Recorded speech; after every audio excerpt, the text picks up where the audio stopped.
पाठ्य 4 भगवद गीता के अध्याय से सीख देते हुए कि desires will come to your mind and go. इच्छाएं और आकांक्षाएं तो अपने मन में आएंगी और जाएंगी। मन का क्या है, वो तो चंचल है। After all we are human beings, हम इंसान हैं। हमें इच्छाओं का आना और आकांक्षाओं का आना, इस बीमारी से आज तक अपने आप को इस जीवन काल में पृथ्वी पर कोई मनुष्य नहीं बचा सका। बड़ी आम सी बात है। मगर ये तो इच्छाएं हैं, ये तो आती है और वक्त के साथ साथ चली भी जाती है। उदाहरण के तौर पर चलिए आप ही का ले लेते हैं। जब आप 5 साल के थे तब आपको अपने मम्मी पापा से चॉकलेट चाहिए होती थी। जब आप 10 साल के हुए तो पोकेमोन वाला वो बैग।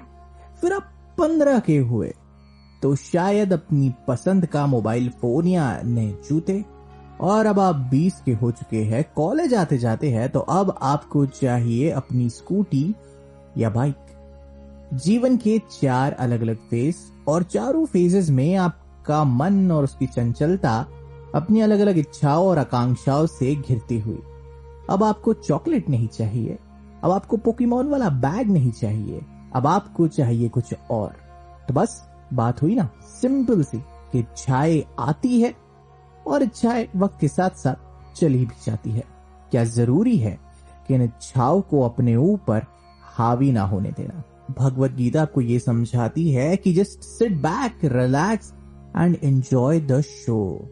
जीवन के कार्यक्रम का मजा ले, लेकिन याद रखें, इच्छा पूर्ति के लिए बुरे काम काज करना जिसमें आपका कोई मत हो और आपको खुशी मिलती हो, तो ऐसी इच्छा रखना और ऐसी आकांक्षाओं को पालना खतरे से खाली नहीं है और जीवन के लिए घातक है।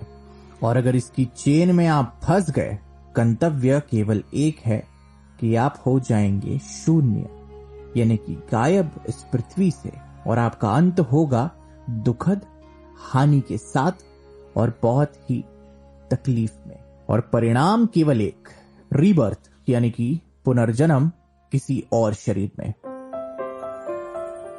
बने रहिए हमारे साथ परम पूज्य भगवद गीता से 5वीं सीख जानने के लिए, जो कहती है कि पैसा आपके मन को शांति नहीं दे सकता। भला क्यों और कैसे, ये जानने के लिए 5वीं सीख जरूर सुनिएगा।